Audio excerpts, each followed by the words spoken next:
Bonsoir à tous. Adoption du projet d'accord sur les pandémies par l'Organisation mondiale de la santé ce mercredi matin. Après 3 ans de négociations, les membres de l'OMS ont trouvé un consensus pour prévenir et affronter les prochaines pandémies. Autre chose également, en Côte d'Ivoire, le Parti démocratique organise une convention pour désigner son candidat à la présidentielle qui est actuellement hors du pays. Et il s'agit de Tidiane Thiam. C'est tout pour les titres.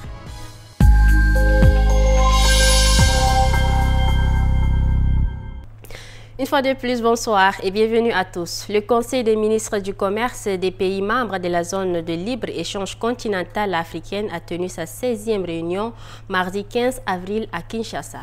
La journée a été marquée par les annonces du Nigeria. Regardez.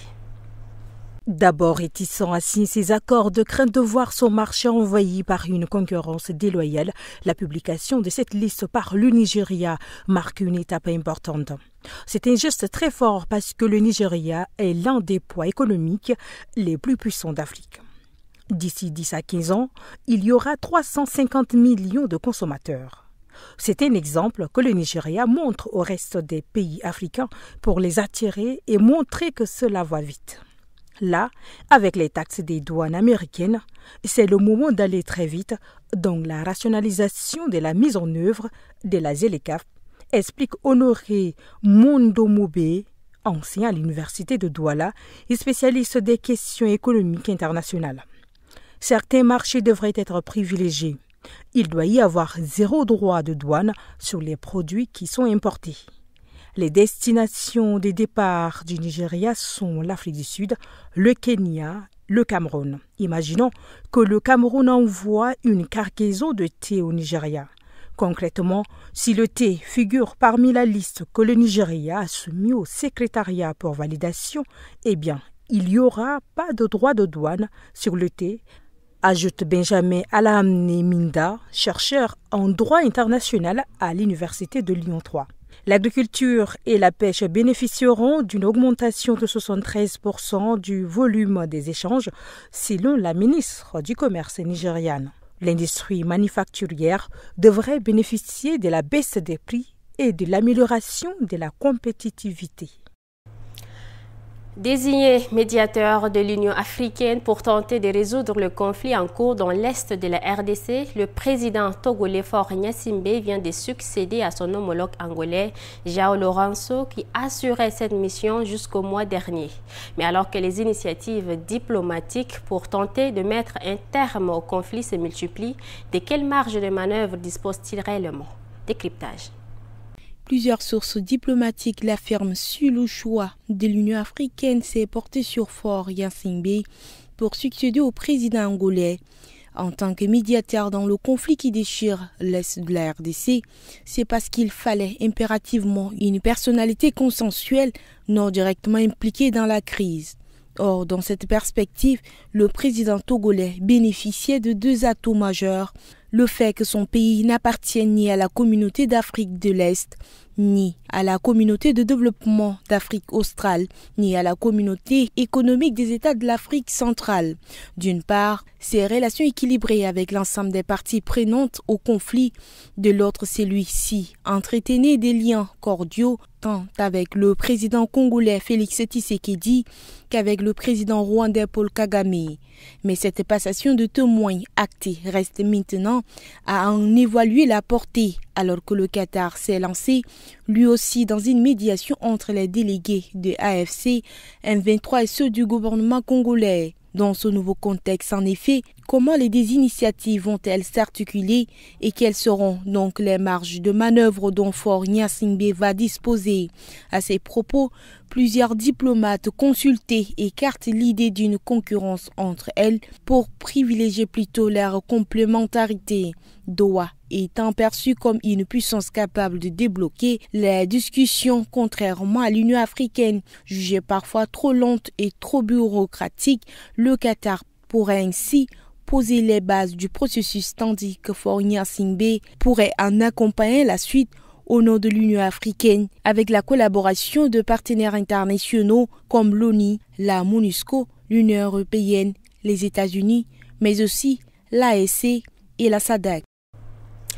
Comme je le disais tantôt, le Parti démocratique de Côte d'Ivoire organise ce mercredi 16 avril une convention pour désigner son candidat à la présidentielle du 25 octobre 2025. Principal et unique challenger, Tidiane Thiam, le président du parti qui est actuellement hors du pays. Reportage. Près de 6 000 militants du PDCI sont appelés à voter. Les secrétaires généraux de section, des membres du bureau politique et des vice-présidents sont prévus pour cette convention. Le critère est être à jour de ses cotisations de 2023.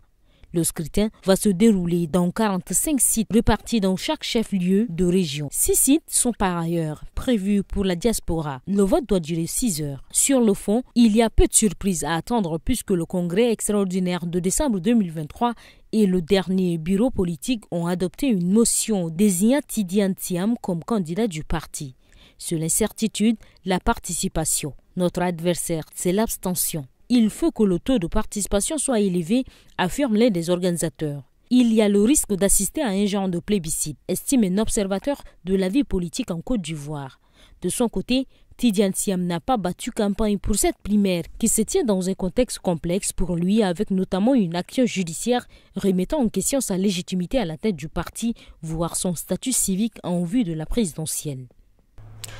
Après une dernière nuit intense de négociations et 3 ans à s'écharper sur le contenu, les membres de l'OMS ont adopté tôt ce mercredi matin le projet d'accord sur les pandémies. Objectif, préparer le monde en cas de nouvelles crises sanitaires type Covid et permettre un meilleur accès au diagnostic et au traitement. Une expression a failli tout faire déraper.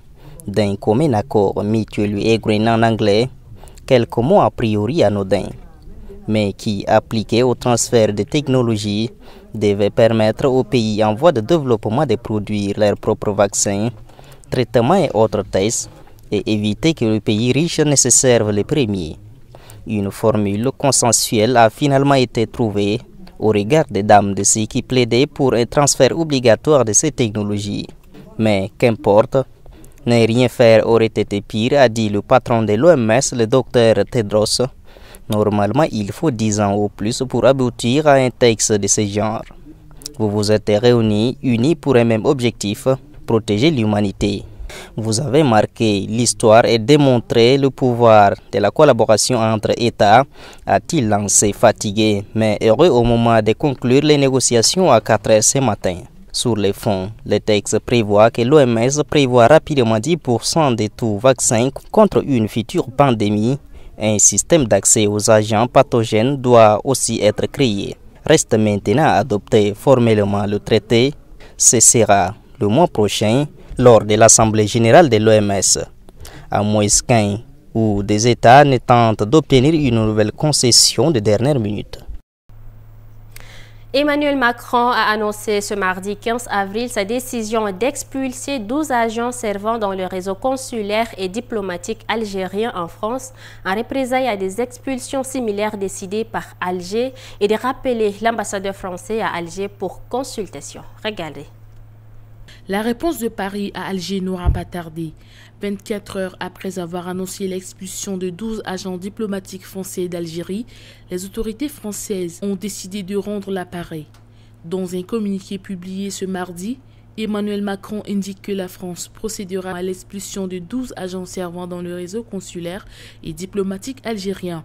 L'Élysée annonce également avoir décidé de rappeler l'ambassadeur de France à Alger, Stéphane Romatet, pour consultation. Les autorités algériennes prennent la responsabilité d'une dégradation brutale de nos relations bilatérales, écrit le chef de l'État français, qui rappelle l'intérêt pour les deux pays de reprendre le dialogue engagé le 31 mars dernier.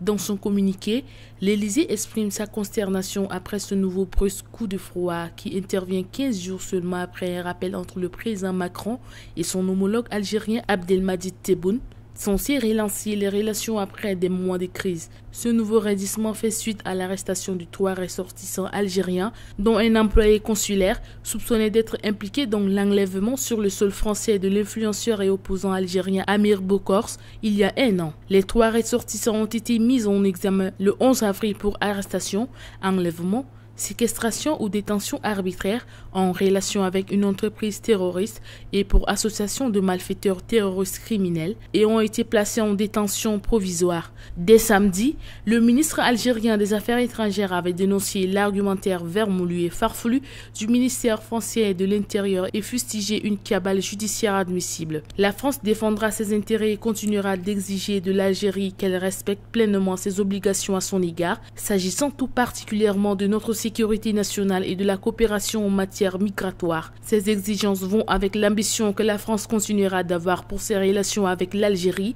compte tenu de ses intérêts, de son histoire et des liens humains existants entre nos deux pays, poursuit le communiqué de l'Élysée. Sur le réseau X, le chef de la diplomatie française Jean-Noël Barrot, qui était personnellement allé à Alger début avril, affirme que les autorités algériennes ont choisi l'escalade. Nous répliquons comme annoncé, ajoute-t-il. Le dialogue, toujours mais pas à sens unique, conclut le ministre.